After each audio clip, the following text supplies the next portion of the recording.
امی رجا کی رپورٹس آ چکی ہیں اور ڈاکٹر نے بتایا کہ رجا بالکل ٹھیک ہو جائے گی۔ اگلے مہینے کی 10 تاریخ کو سرجری کی ڈیٹ دی ہے ڈاکٹر نے۔ ردا رامین سے بات کر رہی تھی۔ اس کی آواز میں الگ خوشی تھی۔ اس کی آواز ہلکی ہلکی کپ کپا رہی تھی۔ عہد نے فون کر کے اسے بتا دیا تھا، رامین کا فون ہی نہیں لگ رہا تھا۔ ردا کی آنکھوں میں آنسو تھے جب وہ عہد سے بات کر رہی تھی۔ حیدر آج جلدی گھر آ چکا تھا۔ اسے ردا کا پتا تھا کہ وہ پریشان ہوگی۔ ابھی بھی اس کی آواز میں نمی تھی۔ یہ تو خوشی کے آنسو تھے۔ حیدر جو ابھی تھکا ہارا آفس سے گھر پہنچا تھا، ردا کو موبائل پکڑے کسی سے بات کرتے پایا۔ اس کی آنکھیں بھیگی تھیں۔ وہ آہستہ قدم اٹھاتا اس تک پہنچا۔ اسے اندازہ تک نہیں ہوا کہ حیدر اس کا ہاتھ تھام چکا تھا۔ وہ تب ہوش میں آئی جب حیدر نے اس کے چہرے پہ ہاتھ رکھ کر اسے نرمی سے پکارا، ردا کیا ہوا، اتنی گمسم سے کیوں ہو؟ حیدر کی آواز پہ ردا چونکی ایک دم۔ اپنے آنسو صاف کیے، کچھ نہیں، بس ایسے ہی، ردا نے مسکراتے ہوئے جواب دیا۔ حیدر مسکرایا، ایسے ہی، یہ آنسو بھی نکل آئے ہیں نا؟ حیدر نے اس کی آنکھوں کی طرف اشارہ کیا جو بھیگی ہوئی تھی۔ اچھا یہ چھوڑو، کس سے بات کر رہی تھی جس نے رلا دیا؟ میری سویٹ سی وائف کو، حیدر نے شرارت سے کہا۔ اس کا انگوٹھا ردا کے گال کو سہلا رہا تھا۔ ردا کو اس کی ہر ادا سے محبت ہونے لگی تھی۔ وہ مسکرا دی۔ امی کا فون تھا، رجا کے بارے میں پوچھ رہی تھی۔ ردا نے بتایا تو حیدر ایک دم بولا، ارے یاد آیا، آج رجا کی رپورٹس آنے والی تھی، کیا ہوا؟ عہد نے کچھ بتایا، میں اتنا بزی تھا کہ عہد سے پوچھنا ہی بھول گیا۔ ردا کی آنکھیں پھر بھیگ گئیں۔ اس نے حیدر کے سینے پر سر رکھ دیا۔ وہ آج اپنے اندر کا سارا غم نکالنا چاہتی تھی۔ رجا کے ٹھیک ہونے کی بات سے وہ بہت خوش تھی، لیکن اتنے سالوں میں اس نے اور اس کی فیملی نے جو کچھ جھیلا تھا وہ کب سے اپنے اندر دبائے بیٹھی تھی۔ حیدر اچانک اس کے سینے سے لگنے پر پہلے ہے تو حیران ہوا، پر پھر اسے لگا کہ رجا کی وجہ سے پریشان ہے۔ حیدر نے اس کے گرد اپنے بازو لپیٹ لیا اور اس کے بالوں میں انگلیاں چلانے لگا۔ کیا بات ہے ردا، سب ٹھیک ہے؟ رجا تو ٹھیک ہے نا؟ حیدر نے نرمی سے پوچھا۔ ردا جو آنکھیں بند کیے اس کے سینے پر سر رکھے ہوئے تھی۔ حیدر، رپورٹس کے حساب سے رجا کا آپریشن ہو جاتا ہے تو وہ دیکھ سکتی ہے، اس کی روشنی آنکھوں کی واپس آ سکتی ہے، اس نے کہا تو حیدر کو عجیب لگا۔ ردا، اگر رجا کی رپورٹس ٹھیک ہیں تو پھر پریشان کیوں ہو تم؟ حیدر نے اس سے محبت سے پوچھا تو ردا بولی۔ حیدر کو اس کی آواز سے حیدر کا دل زور سے دھڑکا۔ اس کا دل، اس کا لہجہ کچھ ایسا تھا کہ لگ رہا تھا وہ کچھ راز بتانا چاہتی ہے۔ بولو ردا، میں سن رہا ہوں، حیدر نے دھیمے سے کہا۔ حیدر، ابو کے چلے جانے کے بعد ہماری زندگی میں جیسے ایک طوفان سا آ چکا تھا۔ رجا اپنی آنکھیں کھو چکی تھی اور ہم سب سے، ہمارے سارے رشتہ داروں نے بھی کنارہ کشی کر لی تھی۔ سب کچھ میرے کندھوں پہ آ گیا تھا۔ میں دکھنے میں مضبوط لگتی تھی پر بہت کمزور تھی، اندر سے بہت کمزور، راتوں میں چھپ چھپ کے روتی تھی۔ امی اور رجا کے سامنے مضبوط بنی تھی لیکن اکیلے میں بہت روتی تھی۔ حیدر، اس کا آنسو نکل کے حیدر کی شرٹ میں جذب ہو گیا۔ حیدر اسے سینے سے لگائے، اس کا درد، تکلیف سب محسوس کر سکتا تھا۔ اس کی آنکھوں میں بھی نمی تھی۔ ردا کی آواز میں تکلیف اس سے بھی بہت تکلیف دے رہی تھی، لیکن وہ چاہتا تھا کہ وہ اپنے اندر کا غبار نکال دے تاکہ دونوں اچھی زندگی کا آغاز کر سکیں۔ حیدر، میں تو حمزہ کو چاہتی تھی، پر ایک دن جب میں نے اسے ریسٹورنٹ میں ایک لڑکے سے فلرٹ کرتے دیکھا تھا، معلوم کرنے پہ پتہ چلا وہ اس کی گرل فرینڈ تھی، تب سے مجھے اس سے نفرت ہو گئی۔ امی کو دکھ نہ پہنچے اس لیے منگنی نہیں توڑی تھی، مجھے اس کے دھوکے نے توڑ دیا۔ اس رات بہت روئی تھی میں حیدر۔ میرے پاس کوئی نہیں تھا جس کے سینے پر سر رکھ کر میں اپنا درد بیان کرتی۔ وہ سسکی۔ حیدر نے آنکھیں بند کر رکھی تھی۔ اسے سنتے ہوئے اسے بہت دکھ ہو رہا تھا۔ لوگوں کی باتیں میرے بارے میں سنتے ہوئے مجھے بہت تکلیف ہوتی تھی۔ میں واحد کفیل تھی اپنے گھر کی، لیکن ہماری پریشانی سمجھنے کے بجائے لوگوں نے مجھ پہ انگلیاں تک اٹھائیں، مجھ پر کیچڑ اچھالا، اور جب وہ رکی اور پھر سسکی۔ حیدر بھی نہ چاہتے ہوئے بھی خود پر قابو نہیں رکھ پایا۔ آنسو اس کا ٹوٹ کر اس کے بالوں میں جذب ہو گیا۔ جب ہم لفٹ میں پھنسے تھے تو لوگوں کی باتیں سننے کے بعد مجھے لگا کہ مجھے اس دنیا میں رہنے کا کوئی حق نہیں۔ پہلے تو لوگ پیٹھ پیچھے باتیں کرتے تھے، لیکن اس دن میرے سامنے مجھے بد کردار کہہ رہے تھے۔ اس دن مجھے لگا میں اور زندہ نہیں رہنا چاہتی۔ تو وہ رکی تو حیدر کو کچھ لگا، وہ بولا تو میں نے خود کو ختم کرنے کی کوشش کی تھی۔ جب امی مجھ سے ہمارے نکاح کا پوچھنے آئی تھی، میرے ہاتھ میں زہر تھا جو میں کھانے ہی والی تھی کہ امی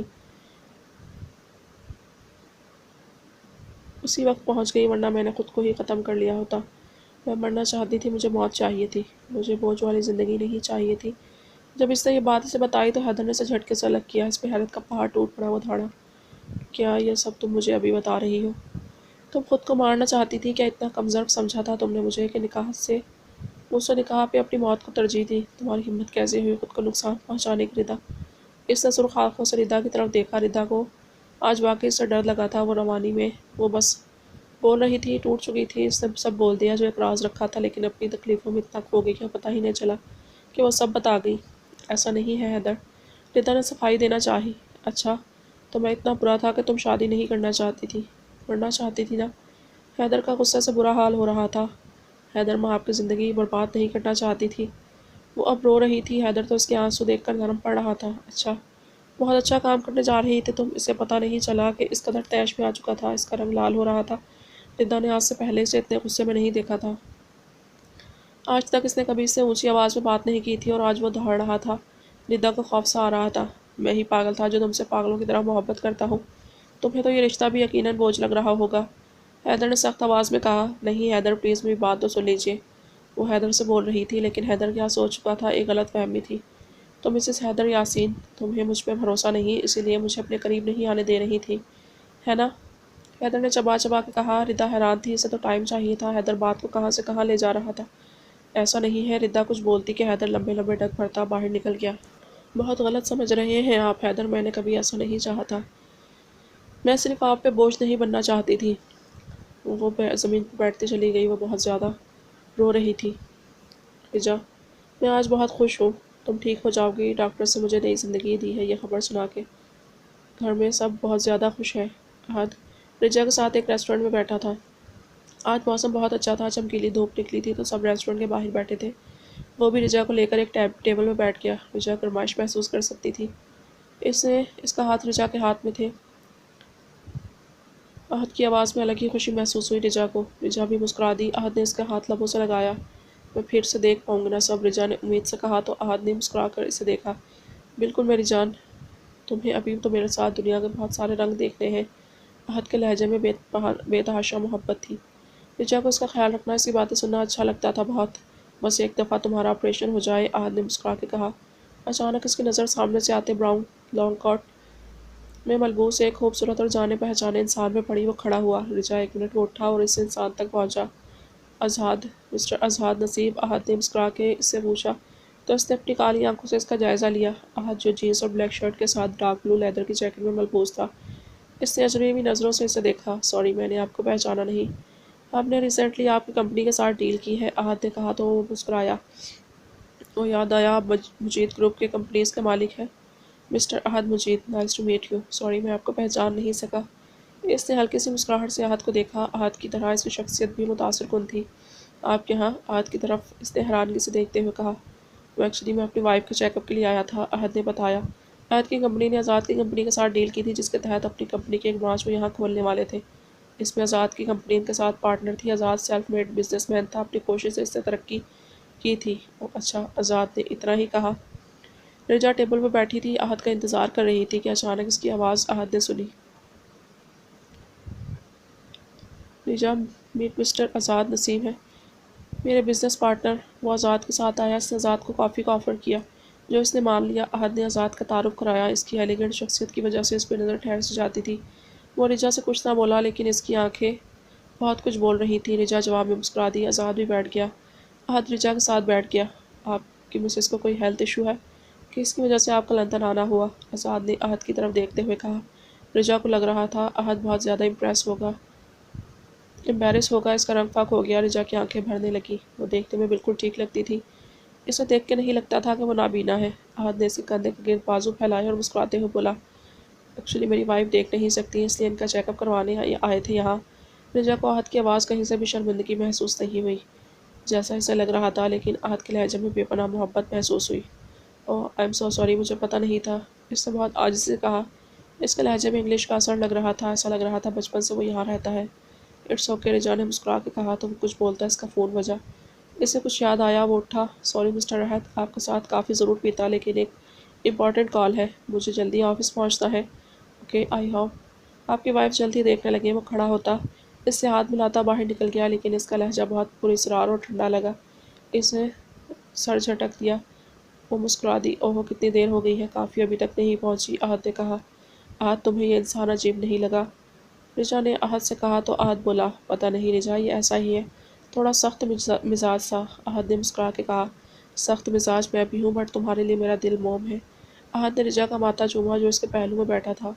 اتنے میں جو ویٹر کافی لے کے آ رہا تھا، اس کی ٹکر ایک ماسک اور ہوڈ والے پراسرار انسان سے ہو گئی۔ ساری کافی زمین پر گر گئی۔ سوری سر، میں دوسری لے آتا ہوں، وہ یہ کہتا دوسری لینے چلا گیا۔ احد بس مسکرایا۔ وہ ہوڈ والا انسان وہی تھا جو آتا تھا روز۔ وہ دور سے رجا کو دیکھ رہا تھا۔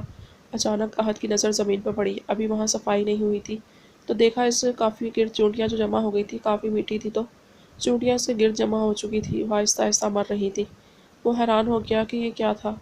اس کا مطلب اس کافی میں زہریلا تھا کچھ۔ احد کا سانس سے رکنے لگا۔ اس نے شکر ادا کیا کہ رجا نے وہ کافی نہیں پی تھی۔ اس دھمکی کے بعد اسے لگا کہ اس انسان نے رجا کو مارنے کی کوشش کی۔ اس نے رجا کا ہاتھ پکڑا۔ آج رجا پہ ایسے حملہ ہوا ہے۔ وہ نامعلوم انسان اگر نہ ویٹر سے ٹکراتا ہو تو کافی رجا نہیں، میں رجا کو کچھ نہیں ہونے دوں گا۔ مجھے پولیس میں کمپلین کرنی چاہیے۔ احد نے سوچتے ہوئے رجا کی طرف دیکھا جو بہت خوش تھی۔ ابھی وہ اس ویٹر کی گردن مروڑ دیتا، پر رجا کو اکیلے چھوڑنے کا رسک نہیں لے سکتا تھا وہ، اسی لیے بیٹھا رہا۔ رجا چلو، مجھے بہت سر درد کر رہا ہے، کافی ٹائم لگ جائے گا، چلو، اس نے رجا سے کہا تو رجا پریشان ہو گئی۔ احد زیادہ کر رہا ہے، ڈاکٹر کے پاس چلو۔ رجا کی پریشانی دیکھ احد مسکرا دیا۔ ارے اتنا نہیں درد کر رہا، بس دوا لوں گا ٹھیک ہوگا۔ چلو، احد نے کہا تو رجا نے سر ہلایا۔ احد اس کا ہاتھ تھامتا نکل گیا۔ سوچ کے ہی دماغ سن ہو رہا تھا کہ کون کر رہا تھا یہ سب۔